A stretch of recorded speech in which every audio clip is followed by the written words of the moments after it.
This is a podcast called 25 Whistles Talking Sports. And they all wear a whistle, yeah, it's stupid. But what did you expect? It's a podcast called 25 Whistles. 25 Whistles. We'll talk sports in a minute. Blow the whistle. I want to start with wrestling. Oh, of course. Good. And this isn't like a wrestling breakdown, but I don't know if you guys saw the video in the hotel of CM Punk slapping the phone out of the fans' hand. I saw that. Okay, so... Was that after or before? After. Okay. I believe it was after the matches. It was after, yeah. Yeah. So I'll describe it to folks. Even if you're not a wrestling fan, this is interesting. So I think they're staying at the MGM hotel. Doesn't matter. Vegas, big hotel. Got to walk through the lobby.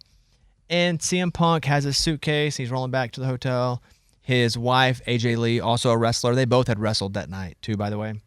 And they're walking through. And what's weird is these WWE wrestlers have no security.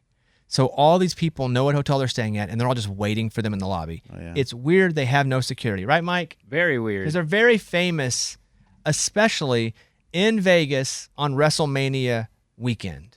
But is it because they're so jacked and like they don't need security? I'll take care of myself. No, because even people jack need security because 7 people trying to get pictures of you Good is point. more than one gigantic dude. Remember, we saw Myles Garrett with security. That's true. Yeah, security's not to beat people up, it's to keep people away. And they get swarmed all the time. Yeah. Like, you got to have somebody. Yeah, so he's going in, he's got his wife with him, and they're going to the elevator section of the hotel. And this one fan, I don't know, I hate to say this, but picture a wrestling fan. Got it? Now, I got the demo. I know, I'm a wrestling fan, but picture. Yeah, I got you. I got he's you. probably like upper 40s, early 50s dude, and he's got his phone up, and he's way close on AJ Lee, the wrestler. And Bailey, who's another wrestler who wrestled that night, comes in, and CM Punk and his wife are trying to get away, and Bailey comes in and gives AJ Lee a hug, and they're like going into the lobbies, but this fan just keeps the phone right on them as they're like hugging. CM Punk comes over and slaps the phone out of the fan's hand. It's like, dude, what are you doing? So everybody was wrong. I like to say why I think everybody's wrong. Multiple levels. This is just a failure in all ways. WWE has got to get them security going in and out of these hotels. Or there's got to be some sort of entrance for famous people to come in. There really isn't. Just period. We would see Yeah. famous people going on all the time in the front All of the time. these Yeah. hotels. Failure one is WWE has to get security for these people. They're massive stars. And this happened like 5, 6, 7 times over the weekend where different wrestlers were like, guys, you got to stop doing this to us. We go somewhere and you guys like grab us. And so that's one. Number 2 is you literally can't slap a phone out of somebody's hands. It doesn't matter unless they're pushing you, touching you, unless their phone's hitting you. You cannot slap a phone out of someone's hand. That'd be so hard, though. I know It'd it be seems so tempting. hard. I would do it. You're the famous person. You got to be bigger than that. Yes. You can't do that.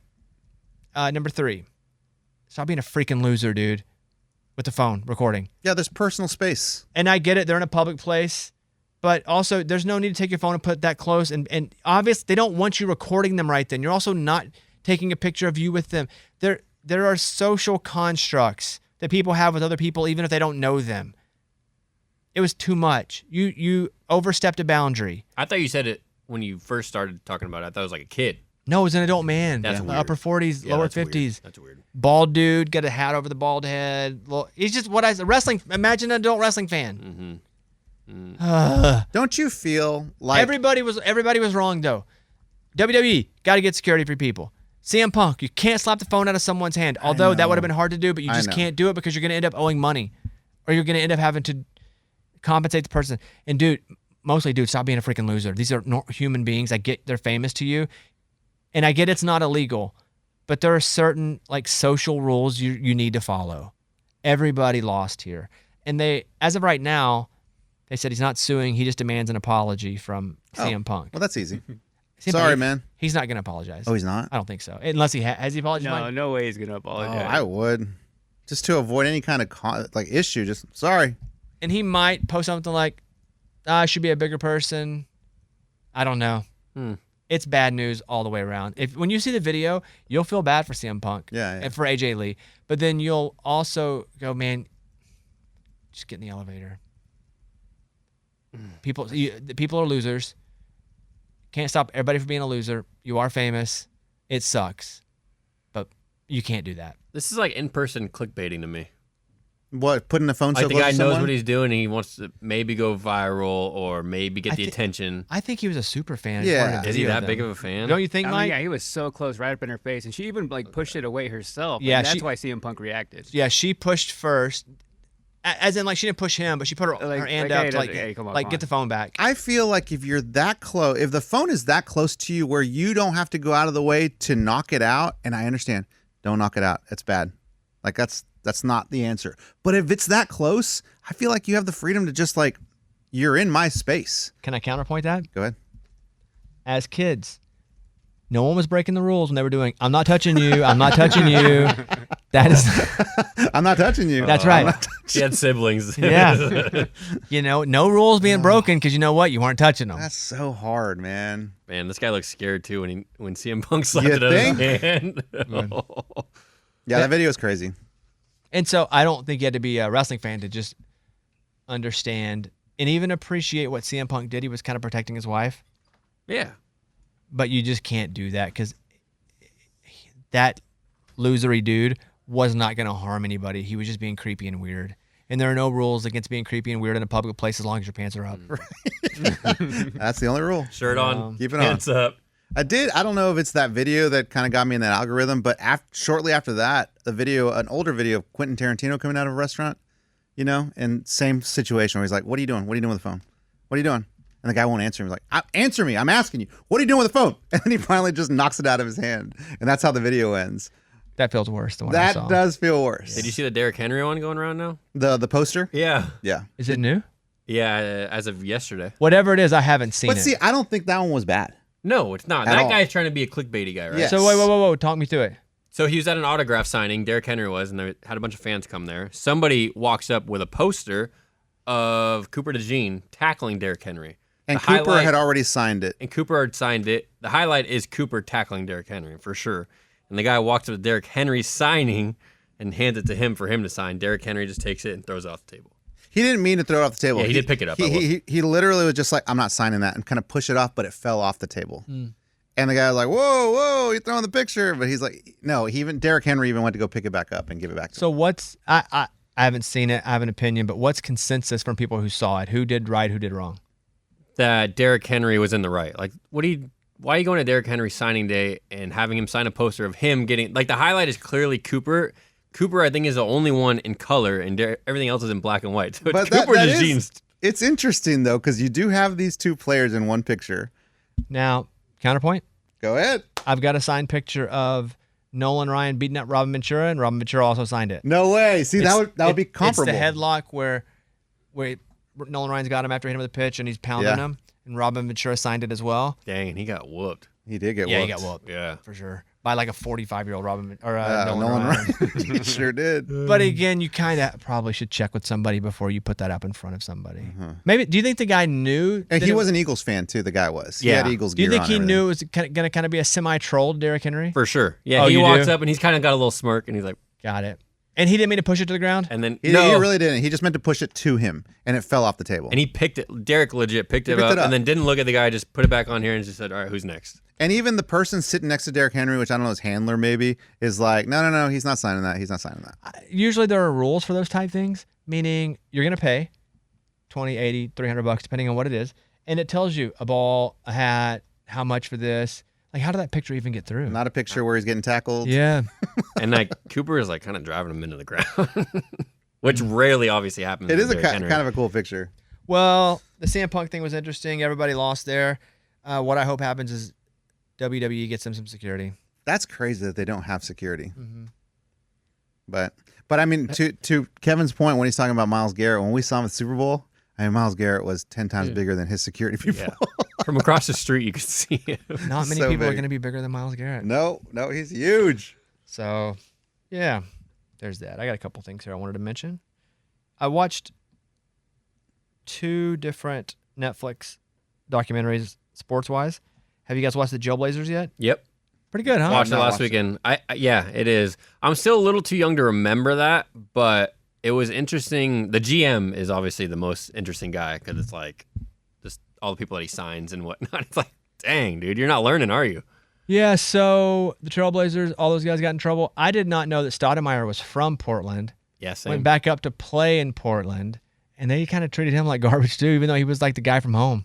So what's the story? The Trailblazers, they got an owner hired a general manager. General manager's like, we're just going to win. So all the players they got together, they were very problematic. Got it. But they were good together? Yeah, they were good. Yeah, they were good. They never won the championship, but they got to the finals once. The problem is they were going against the Lakers with Kobe and Shaq. Yeah. And they were all just trouble? Because of Rasheed Wallace, Yeah. Damon Stoudemire. Yeah. And then Scottie Pippen came over. Pippen came over late. No, late, but not the first year, but he did come over. Yeah, and then Bonzi Wells. Mm-hmm. Yeah, I know I'd mentioned that I was watching that, but I finished. I liked it. Yeah, I thought it was enjoyable. 3.5 out of 5 cities of Portland. I'm glad I watched it. Cities of Portland. At the beginning, it's like Portland, city of counterculture and white people, and then it's like Rasheed Wallace and all these like basketball That's playing cool. cool black guys, Yeah. and then like it didn't really mix.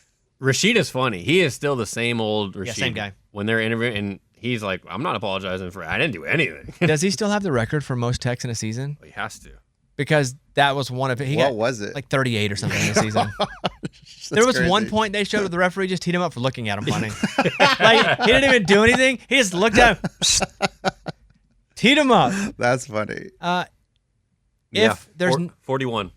if there's nothing else on, and you're not gonna jump into a series, and you want some kind of sports, because the good thing is these documentaries aren't 2 hours. Yeah, what are we looking at here? Just one? 90 minutes max. Okay, cool. Was this Untold? Yes. On the Untold? Yep. Because I watched that other Untold last week. Yeah. The chess one. Oh yeah, that one. No, the was chess good. one We was talked really about that one. good. That was really good. Yeah. I'm Watch gonna that one. That's definitely better. Have you watched Montreal Expos? The Death of the Montreal Expos? No. That's That another was Untold, definitely right? before your time. Yeah, that was definitely. Because Definitely. they left in 98 or 99 or 2000. I do remember them. I mean, I was alive when they were still here. It was just that team that you just forgot about. Well, they were Canadian. They were in the NL East with the Cubs, so we were always battling them. So I had a lot of memories of the Expos, but it was how, there were two teams in Canada, the Expos and the Blue Jays. Yeah. Montreal's definitely up higher. It's definitely more Canadian. There are so many French-speaking people in the documentary. They overdub a lot of them speaking French, and how important that team was to that town, and how they're running out of money because they didn't have money like American, like a single person with all this Yeah. money. And the team ended up going to be. Do you know what team they ended up being? The Expos, or the Tampa Bay? Give me a hint. The Nationals. Oh, the Washington Nationals. There you go. Thanks for the hint. Yeah, you're welcome. My hint was the mascot. You had to get to the city. Kind of boring unless like you're really into baseball from the 80s and 90s. Because it's business. Very much so, and it's about who owned it. So this American guy goes up and is like, "Oh, I'll give $75 million. I'll be part owner." And then it looks like slowly he just kind of took over because they needed more and more money. So they think he set it up for them to go and move a team to him. But he ended up leaving. Him and his stepson ended up going to run and buying the Marlins when that team launched. And then all the owners own the Expos. And then they moved that team to D.C. Washington. But we've had the stepson on. This On our podcast? show? Yeah, because he's a baseball guy. He was the we've had him on because then he was the GM of the Marlins as well. Yeah, look up general manager of Marlins and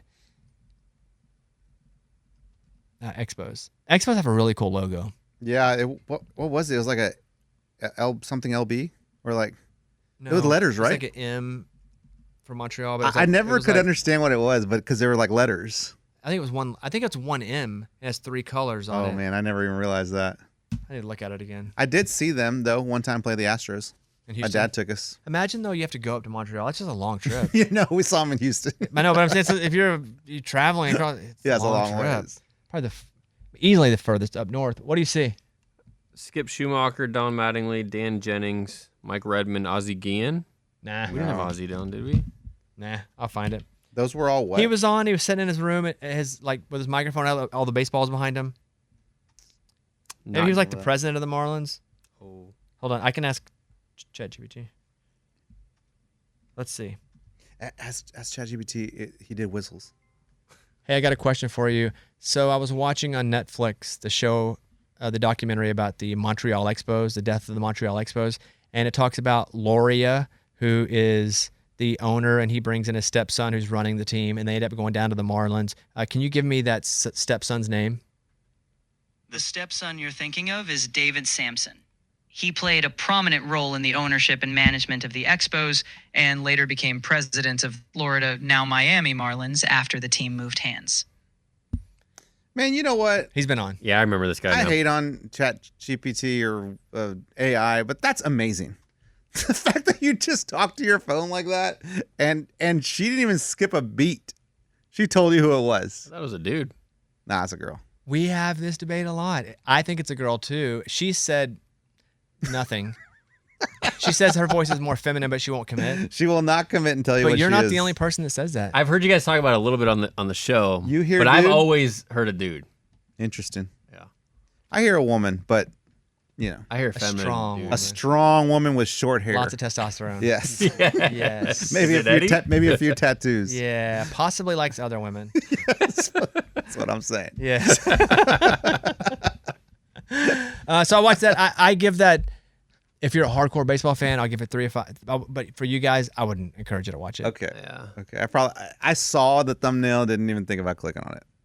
The one I do want to watch is Rory Masters. I don't know what I really don't even know what it's about. I know it's the story of him kind of climbing to the Masters, but it was released right after he won. This year? Wow. Yeah. So it must have been about last year. So I guess it's all about last year, but it took Had them to a whole be. year to release that. Okay. Okay. I mean, I don't thought, think they finished. Even whenever the NFL does Hard Knocks, it takes a few days. God, dude, they spit that one out fast though. I think they're throwing it up that day. Whenever we load a Bobbycast up, it takes us 24 hours. Really? Oh, for Netflix. Yeah. Yeah. So Okay. that they basically have to do a Bobbycast Yeah. about that story and load it right up. But what's cool, I did start watching it. Like I watched like the first 10 minutes of it. But it's cool seeing Rory. When he first started, and he looked like a child. And I remember those days. I remember him playing, like the British Open, and he looked like such a kid because he was like 17 years old or whatever. Yeah, I don't remember that. Man, that was crazy. How are you betting on golf then? Oh, I wasn't. Nah, that's when I would just watch the majors. I got a bunch of money in my DraftKings account from winning Rory the Masters. Remember I bet on that? Oh yeah. There's nothing to bet on right now. I saw Wemby's out. We got a concussion. Now he's that out was for so bad, dude. That sucks for the Spurs because isn't normal concussion protocol around 8 days if he goes in? But now they're Is it? It's not good. Oh, that is not good. And they were winning the game until the very end. Then they lost, but and I think they're the only team that could beat the Thunder. yes. I mean, dude, Wemby is, and I love the Spurs. I'm a Spurs fan, and the team is good. There are some good players in that team. Castle's awesome, Champagne, whatever, they're awesome. But Wemby carries that team. Oh, yeah. Wemby's the best player in the NBA. Yeah. Yeah, he carries that team. Okay, Wemby is top 3 player in the NBA, but will be the best player in the NBA for a long time to come. Yeah. Can't say he's the best player in the NBA because you know who he is? LeBron. No. Although he is playing good. For I mean, 41 LeBron's years old. awesome. but he's not the best player. I say LeBron's top 25 right now. Yeah. But he's at number 3 in the Lakers right now. Oh, Luka? But Luke is top 3. Oh, you're waiting for me to answer? I think Yeah, Kevin, it's do you another. know? It's another. Well, I know. Yeah. Yeah, It's between 2. yeah. I put Shea at 2. SGA? Okay. I was gonna say Jokic. Jokic at 1. I'd put I Jokic agree. at 1. I agree. I'm not a casual, but I'm not gonna act like I'm freaking Bill Simmons. Okay, but I would go in my mind. Jokic at 1, SGA at 2, Wemby at 3. Yeah, that's what I would say.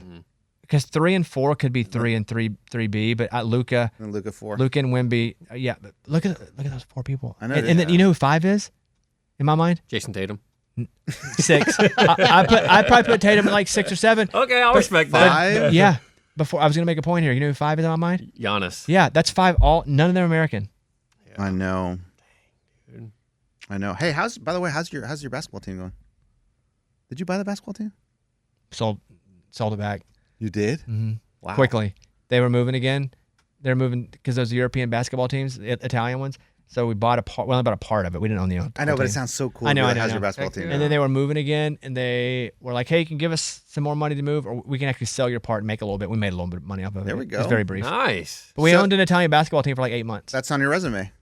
Former owner. I still own a pickleball Wait, I team. want to see your resume. I know your resume's got to be crazy. Like, how do you condense his resume to what, a page and a half? Is you know what you should do? Single page. single page, ideally. Yeah. That wouldn't make my resume though. I know, that's what I'm You saying. know- Like, you that know what wouldn't you even should be. do? You should ask AI to make your resume. Like if you're applying for a job, a real resume where it says your name and your address and everything.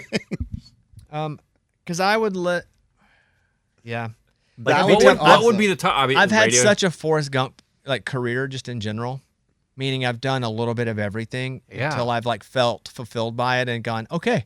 It's like when he runs until he stops running and turns around. I'm tired. It's like me doing stand up. Did it for 3 or 4 years.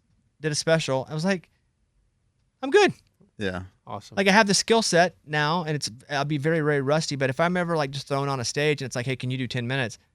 I have the confidence that I can go do 10 minutes, 15 minutes. If you give me enough time, I can do an hour. But like that's one. I mean, Eddie and I doing Raging Idiots, we did that for years. We did for a long time. And now we can go back into the bag occasionally, and like we do the cruise. Basically, the time we play or the $1 Million Show, which we didn't do this year because we're having a baby. Mm-hmm. But like we did that hardcore. We were playing massive festivals as like the 3rd or 4th big spot. You guys played Stagecoach. Yeah, we Yeah. played Stagecoach. We played Faster Horses. We played at night sometimes in these massive festivals. Like, Kevin, I think one year we did 60 some dates.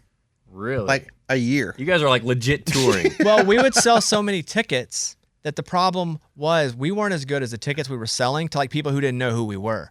If you came to our show and you knew us, you had a great time. We would do theaters and outdoor venues and fairs, and people would come. But when we played a festival, we'd be put as like 4th on the lineup of like 12. So it'd be getting close to dark, and everybody's there at that point waiting for the headliner. And we'd go on. It's why I made us wear really dopey outfits so people knew we didn't take ourselves seriously. But we sold so many tickets that promoters would just put us in these spots based on ticket sales. Like Old Dominion would play Before us. Shut up. Yeah, promise. It was. And we felt terrible. We'd apologize. We were just like, dude, we're Dude, sorry. we're so guys. sorry. Like, We know. seriously. We're not joking. Yeah. And so we would go out and people would just be like, what is even happening? I remember my first year here working on the radio show, and you guys opened for Garth that year. Oh, in Arkansas? Yeah, and I didn't know. No, hold on. We were main support. There were 2 openers before us Main support for Garth Brooks at the football stadium with in 100,000 Arkansas. people there. And I remember like thinking, because obviously we didn't know each other like we do now, and I was like, how the heck did they land that? I know. I know. So we sold so many tickets. No disrespect, by the way. No, well, we deserve some. Because it just started off as just comedy, Eddie and I. And then we had to get a band because people were like offering us festival spots. And then we just kept selling so many tickets. The shows got bigger and we got better, but we shouldn't have been playing those spots. But it was weird for us to go, no, we don't want to play in one of the headliner spots. Put us like earlier. So we don't really play shows anymore. Life. But we did Yeah, that. we got older. Like I've written 3 books, but I don't even think about that as part of my life because I wrote 2 that took forever It's to a big write. deal. You're an author. Yeah, It's a big like deal. 2 freaking bestsellers. Yeah. I don't think about that really. It's not part. That's what I'm trying to think. Like, what Whoa, would be the whoa, top whoa, of whoa. Then there's Dancing with the Stars. Yeah. And I like know, my American Idol? American Idol. I had 2 shows. I had Breaking Bobby shows? Bones, Snake in the Grass. It's just been a bizarre career. Like, Eddie, if you've known him the longest. Yeah. If you were to make a resume for him, like, and you were his manager, whatever, his business, anything. Number like, one's all right, the Bobby, what do you radio put show. number The one? radio Number show. 1 is by far Because the he's in the Hall of Fame. That's true. youngest member ever inducted in the Radio Hall of Fame. That is true. Okay, number 2, Eddie. He gets 3 things. What other 2 things are you putting on? Number 2. Man, I think I would do the books. Just because you're a New York Times bestseller. 2-time New York Times bestselling That's author. a huge deal. Yeah. That would be number 2 for me. Okay, one more. And then I'd have to do Dancing with the Stars champion. I would also do that as 3. Nice. Because that's I mean, That didn't take the longest, but that's like there's only like 30 of us. that's what I was going to ask. How many? 30? Something like 32, whatever it is. I don't know how many seasons there are. Yeah, But- one of 30. Big deal, man. Yeah. That's crazy to think back. I don't know how to do that. And then, at the bottom of the resume, you put awards. Like, what, Oh, are, what are the gosh. awards? I mean, is that an award or is that... I wouldn't put that as awards. Okay. It'd be... It's a weird career. It feels weird just sitting here just But do you ever sit glazing there? myself. No, it's not glazing. Do you ever sit there and just look back at what you've done? Sometimes it's the weird stuff. I'm telling you, what's one of the coolest things to me is that championship belt that I have in the studio, in the Bobbycast studio. When I won the MVP for the celebrity softball tournament, Yeah, that's cool. that was crazy because that was like 2 hours. I'm playing against real athletes. I mean, T.O., Des Bryant, what are those guys that do all the trick shots? Dude Perfect. Dude Perfect's there. All these guys, and like I won Dion. MVP. There were female professional players, Jenny Finch, and I won MVP because of how I hit and how I played in the field. Like that to me, that's so cool because that was one night I wasn't expected. All of it was on, and I don't know. Dude, that's the cool thing is we were there for that. You know, like Kevin doesn't really get to experience a lot of that stuff, but we were there for that, and they put us in this suite. You know, to like Yeah. and we're Did you? Yeah, I was there. You went. Yeah, he was there. Oh, I thought you said he didn't go. I was like, too. No, I'm saying he doesn't get to do a lot of stuff like that, but he was there for that. Okay. Yeah. And we're in this suite, and we're drinking beer, eating like chicken fingers and popcorn, and you're just going off. And we're like, what is happening? Like, he is just going off in this game. Dude, we're yelling and screaming. And Reed was there. I don't know. Mike, were you there too? No. No? Dude, it It's was crazy. And everyone's like, who are these crazy fans? I'm talking about. I got a single, hit one off the fence, making diving catches. Kevin, you remember we looked at each other and we were like, this dude's going to win MVP. Yeah, like the third inning, we're like, if this doesn't stop, I think he's going to win MVP. He's going to win MVP. That's crazy. I like to think of myself as like when the lights come on, I'm able to like turn it up a notch. But I'm also not someone who goes, I'm only good when the lights come on. I think you really got to put in the work. And I went and freaking played softball for a month and a half to just get back at it. That's true. Like I was going out constantly, like doing the work. Yeah, that's like little stuff like that's crazy to me. You got to put that on your resume. I don't know. Nobody cares. But I like that belt because that's what A little that Cliff is. Note award. Yeah. So it's been a weird career. Yeah. Very, very. I mean, just in the 5 years I've been here, we've done, but watching you obviously with your face is the one that does it all. It's just a lot. But there's been stuff there's been 100 things that haven't worked. But you don't harp. You got to keep your freaking line in the water. We can make a potential resume. Of things that almost worked. that Almost didn't. worked. Hey, yeah. when do we start working on a documentary? I'm good. Right before you die? You want me to do it? I'm good. Nobody cares. I produce it. Literally nobody cares. But we got to have drama in there somewhere. Like we need good teasers. Like yeah. I hit rock bottom, and then it's like you by the toilet. I Like, did hit rock bottom when I was on freaking sleeping pills, and I couldn't. I remember not even pumping gas in my car, driving off with the thing in it. The Really? Like nozzle Leo in and it. Dang, I yeah. don't remember that. Oh yeah. crawling up the stairs. I got so bad on sleeping pills, I don't remember weeks at a time. I couldn't sleep ever, so I just started taking sleeping pills. My doctor was like, "We've tried everything." I was sick all the time because I was having hardcore PTSD. Got on, and then when I stopped taking them cold turkey, I would open my eyes and it was all black, and I couldn't see I couldn't see anything because I was way. going through such withdrawals. Yeah, it's crazy. Okay, that's the teaser. Is that rock bottom? That's the teaser. Okay. That'll the clip. be in the trailer when you hover over the thumbnail. I did go to like a camp for a while because I like had no purpose in my life other than work. Go 8 hours a day with a therapist for a week. Ayahuasca? No, I wish. okay. It's much closer. It was down the road. Hey, dude, ranch.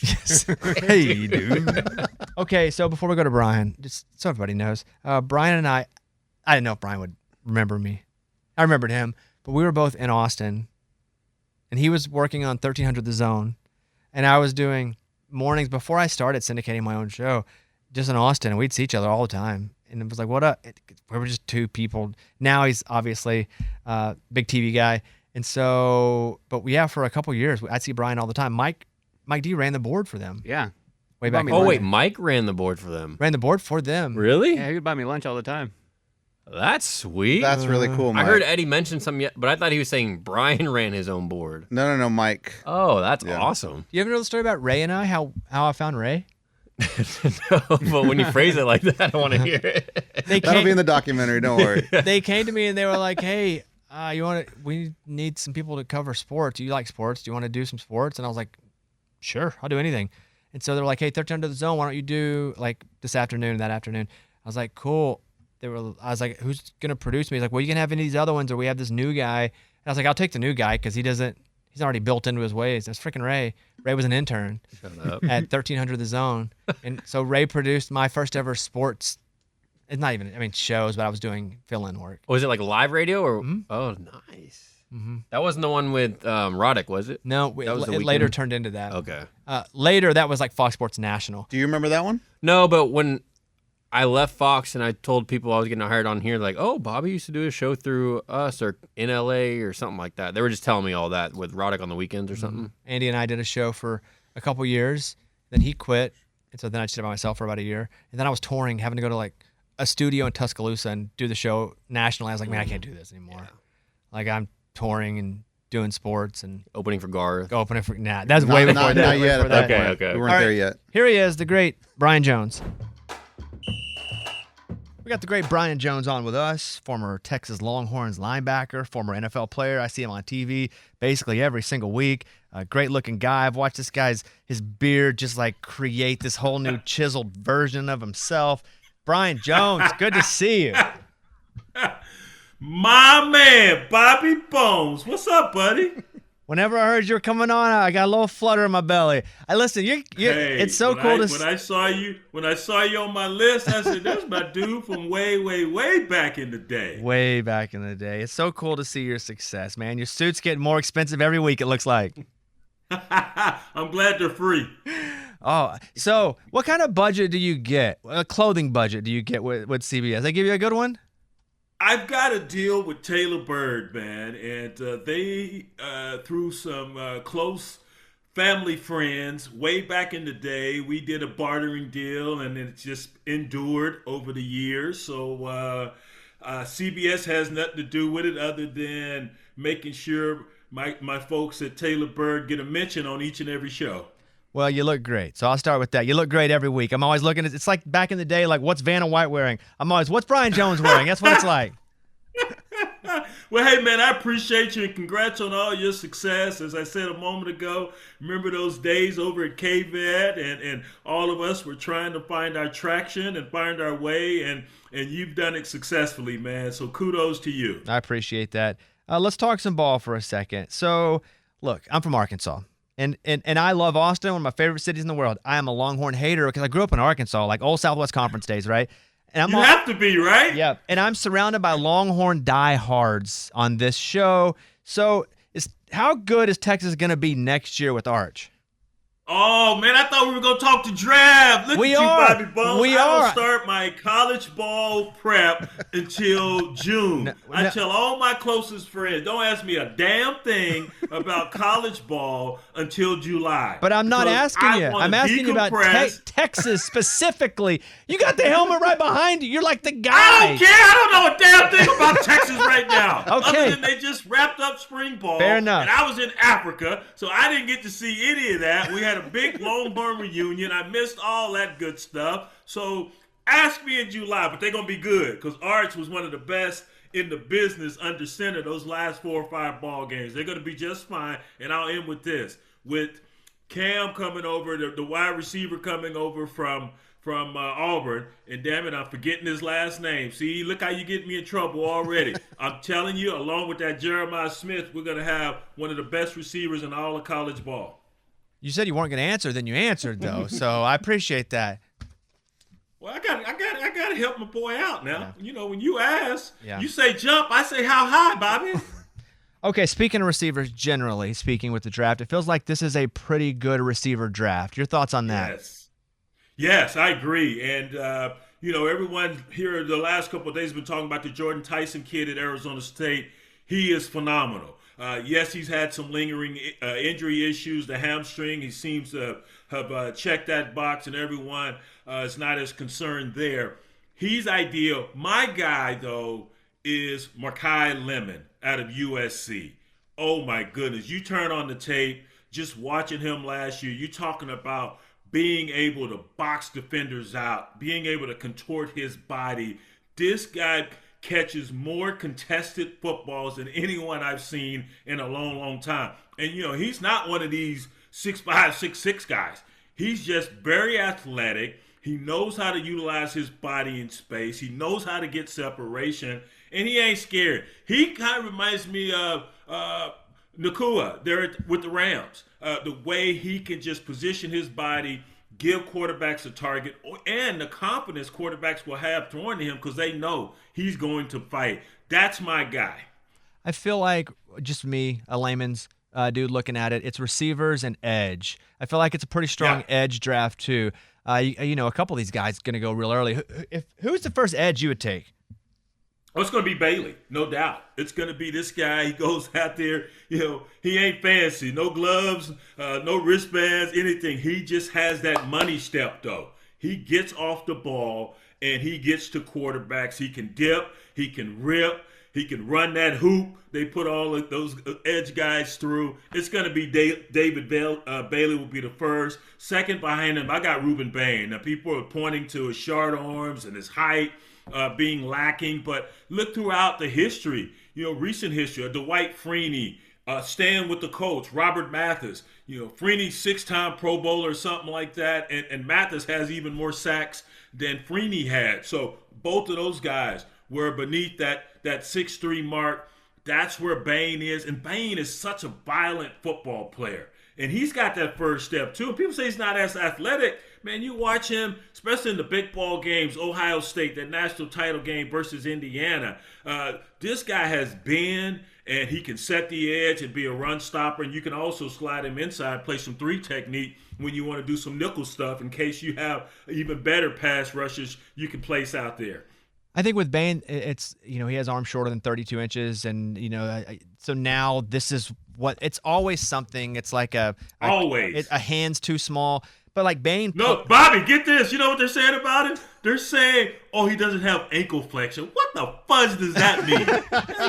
They just picked out of the air. What? Ankle flexion. Come on, man. Is this other teams trying to knock him down in the draft? Like enough negativity gets out, maybe he falls? That's what happens every year. If there's a guy you covet, you're going to put something out there in the ether that will tear him down and hopefully throw everybody else off his scent. And I think that's exactly what's occurring. But once again, turn on the tape, and it speaks for itself. I mean, this guy had a big interception in the early ball game versus Notre Dame. He showed up and showed out in all the games at the end of the season. That playoff game versus Texas A&M. Go turn that film off. Tell me what you see. Ain't a damn thing wrong with his ankles in there. His arms weren't too short to get after their quarterback and their running backs in that affair. A lot of folks say Jeremiah Love's the best overall player, but at that position, running back, it's rare that Jahmyr Gibbs got drafted top 10. Like it's rare, right? But how do you feel about Jeremiah Love? Like, who does he comp as far as who's in the NFL now? Listen, he's phenomenal. This guy, I was speaking to a good friend who's a longtime NFL coach, and he said, he's number one by far. He is a great athlete. He's so versatile.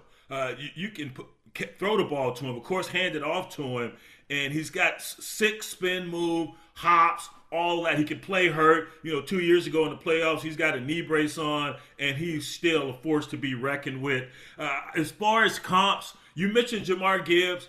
He has that type of electricity in his ball game. And then Price is just as good. They didn't throw the ball as much to him because he didn't get as many touches as Love. But I think those are the 2 best backs in this draft, and they were teammates, Jadarian Price and Jeremiah Love. But I love what Love brings to the table.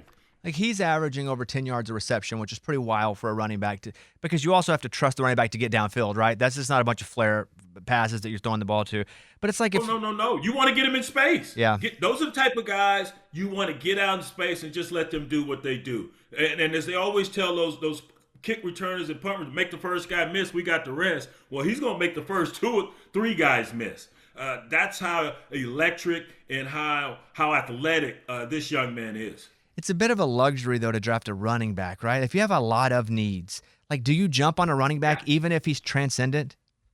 He's got to be special. If he's as special as Jeremiah Love, yes, you jump on it. In this day and age, you're correct, man. We've seen the interest in those guys recede somewhat, and people think you can get a lot of value later. I look at Ashton Genty a year ago, and he goes to a team with no O-line. I mean, they couldn't block ice last year there with the Raiders. And this guy is a special talent. He's transcendent. And if they get an O-line, and of course they're going to pick Mendoza, now you got a running game. If you can find an O-line, you got a pro-style quarterback who is a pro in every sense of the word as far as how he attacks his craft. If you can get some protection for that 1-2 punch, they're going to be good. But Love is one of those guys, man. I think he's worthy of a top 5 pick. You got a bunch of teams now with 2 picks in the first round. Jets, the Giants, they just did the extra trade with Cincinnati, the Cowboys. I was seeing the Cowboys thinking about, packaging up. If you're the Cowboys, what are you trying to do? Wow. I love what they did in free agency, going and get Rashawn Gary. That helps. Of course, they got the big fella they traded for from the Jets, whose name is escaping me, former Alabama. Quentin Williams. Yeah, Quentin Williams. Lineman. Quentin Williams, thank you, sir. See, I knew you'd come to my aid. I think they need to find a backer. They lost a couple guys there. Murray's gone. Wilson Kid's gone. So I know they're going to look at linebacker. Maybe they go for another edge guy. Maybe Bain's there. We'll see. Or do they move up to take him? But linebacker, there's some good value there after Sonny Styles. Everyone looks at Jacob Rodriguez out of Texas Tech. He's another guy that may not have the measurables you want. I think he goes about 6 feet, 6'1", but he's always around the ball. He is a gamer. He had like 6 or 7 forced fumbles. He's got interceptions. He's everywhere on the football field. I like C.J. Allen, the kid out of Georgia as well. He was All-American last year. For the last 3 seasons, he's a guy that they could count on. He's a leader on that field, lining guys up, and a sideline-to-sideline player. Yeah, a couple of those defensive guys like Arvell Reese and Sonny Styles, both are guys that you'd probably like to have on your team if you're looking to build defensively. Oh, Sonny Styles, Arvell Reese, Caleb Downs, and they've had the benefit now of playing pro-style defense, and one that can be fairly complex with Matt Patricia taking over there at Ohio State. So those guys, they learned that system. They went out and played it to perfection. Historical numbers on the defensive side of the ball as far as what they allowed to opposing offenses, and you can't go wrong with them. Sonny Styles, former safety, so he's going to be good in coverage. He's got the football IQ. Same with Arvell Reese. I think Reese, he's still going to need some development as far as being that bona fide edge guy. But what I would do with his athleticism, man, cover everybody up and just let him hunt. That's the type of talent and speed he possesses. You mentioned Caleb Downs earlier, and they're treating safety a bit like they treat running back. Like you get that after you've got everything else, but he's so elite. What do you think of Caleb Downs? Yeah, he's one of those guys you can put in the box. Dylan Thieneman, the former Purdue Boilermaker who transferred to Oregon, the same. Guys that you can stick them down there in the box, and they're going to be great against the opposing run game, but they're as adept, being back there playing center field and covering ground. And so I think he's one of those guys that he's a first rounder because he's another pro's pro. The way he goes about his business. Bob, I got a chance to interview him last year at the Big Ten Media Days, and I sat there just in bewilderment listening to this cat. Like, man, you sound like you about 30, and you've been in the league 10 years.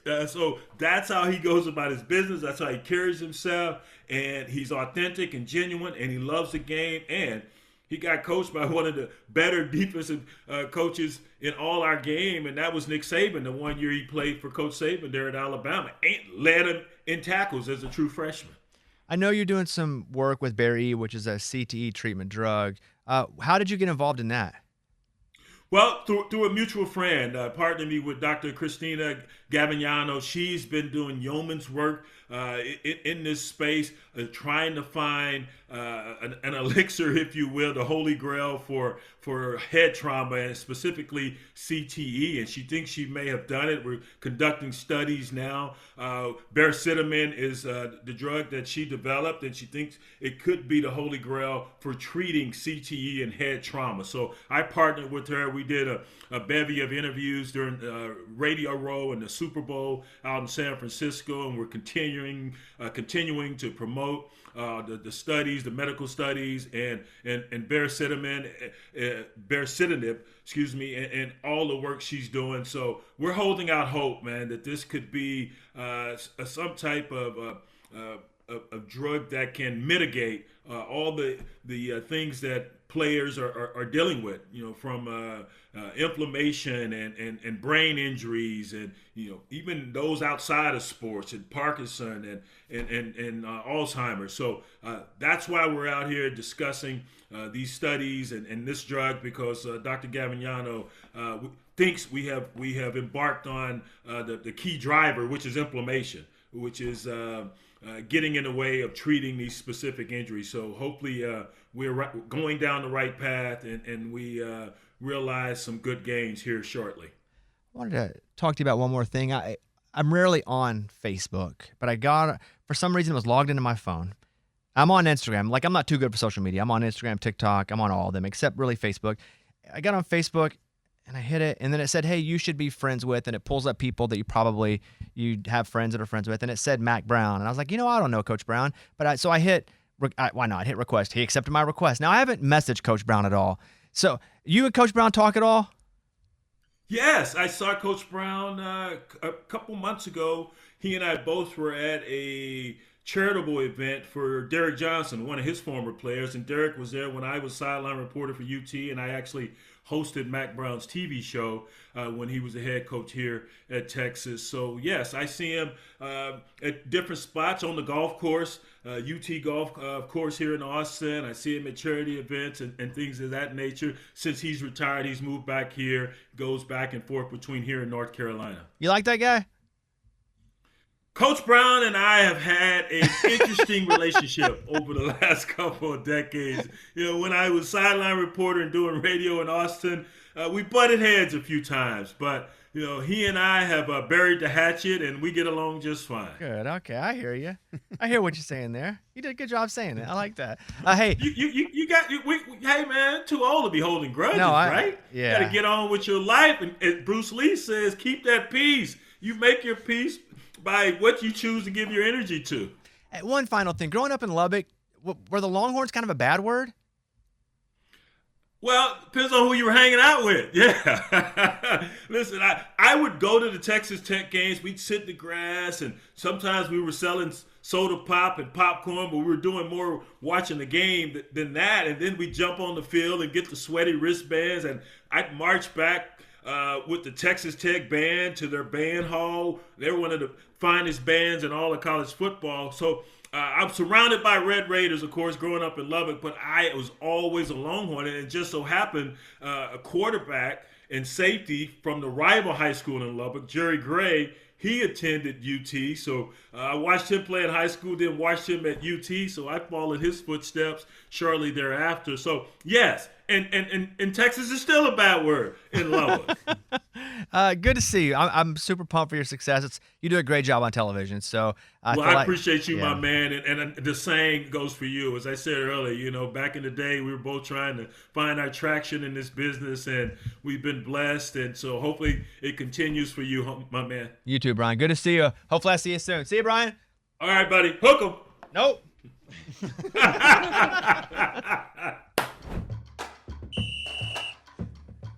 All right, thanks to Brian. One thing before we go, Kickoff Kevin has twins, and so have you guys had to hire a babysitter yet? Not yet, but we have to hire our first one next week because we're going to a wedding. No family. Our family doesn't live here, my side or her side, so we have to hire somebody, right? And it's Eddie. You've probably been through this a couple times. It's like scary because you got to be able to trust somebody. So scary. If it's not somebody you know personally, then it's kind of like, okay, how am I going to be able to trust this person? So we did find somebody. It's my wife's friend's coworker who's a nurse. Okay, nurse is legit. But now I'm kind of in a dilemma. One, I have no idea what they charge these days. But the biggest thing is I have twins.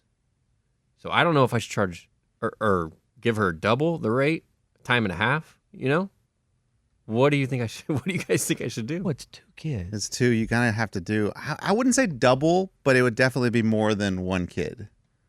But honestly, anytime we've ever gotten a babysitter, like a new babysitter never met before, we always just hit them with a question like, what do you charge? And then usually they're kind of, because they're younger, and they're always just like, oh, no, like anything's fine, $10, $12 an hour. This is a nurse, though. I know, but usually they start low, and then you can make them feel better. Be like, you know what, we'll just do 15, and it's still a good price.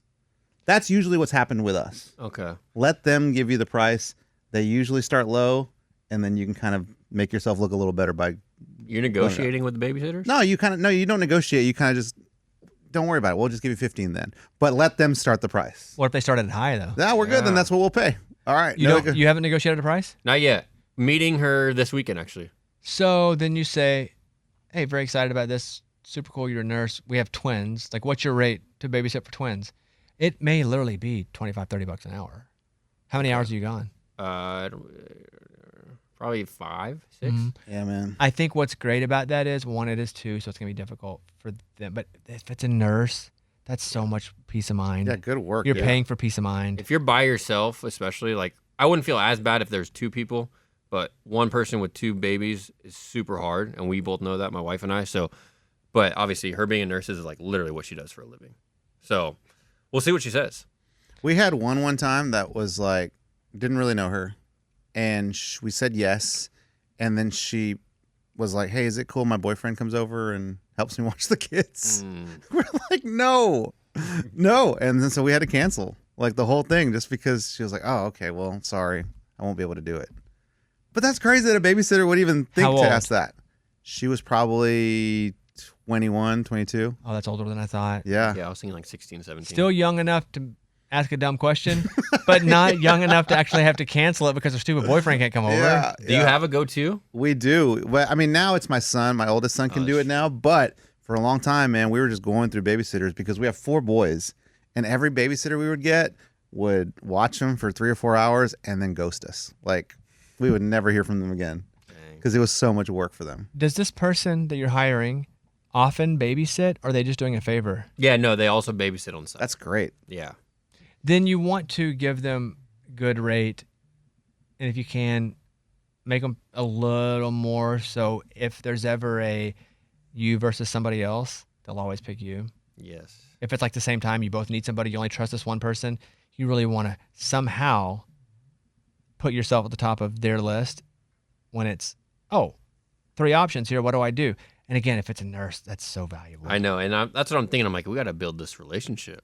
Because it's hard to find one, but if we find one that we like and trust, and it's a nurse, and the rate is good enough, then it's like, okay, it's worth the peace of mind alone. For sure. If you can afford it, absolutely agree. But I feel like that with employees too, meaning it's kind of weird with all you guys here, but none of you guys work for me full time. Like, you guys work for the company, but then my company also pays you guys to do different things. But I have full-time employees. I overpay them all.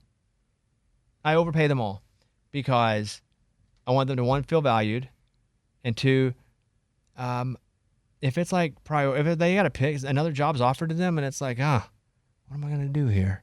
I got this one's offering me maybe even a little more money, but I do like this job with Bob, and he's overpaying me already, and the vibe's good, and we get to go to Oregon and watch football, and if you can afford it, always overpay your talent because it's so hard to replace it. Good talent. I say talent is just a person that can do something. Right. If you can afford it. Is that $30 an hour? Honestly, that was the exact number that. Does that sound crazy though? Like, is that expensive for you? For 1, yes. For 2, no. Oh yeah, the 2 thing Yeah. For sure factors in. 1, I would be like, okay, $20. Oh, 10. Dude, start with 10. $13. and a coupon. Buy 1, get 1 free. When my oldest son started babysitting, my youngest was like so upset. He's like, "We're not getting babysitters?" I'm like, "Nah, I think we're done with babysitters." Like, why? He's like, "I like the babysitters." Oh no! I imagine you weren't hiring any dudes. They were all girls. And then I asked him like, "Okay, well, if we were to hire one, what would you want?" He's like, 20s, blonde. Dude, what is the dating app? Like, sounds like if you were to ask Eddie what would you want, he'd say the same thing. 20s, blonde. He's crazy. All right, we are done. Thank you guys for being here. I think that'll do it. Eddie, blow that whistle. All right. All right. Goodbye, everybody. Have a great day. We'll see you next week.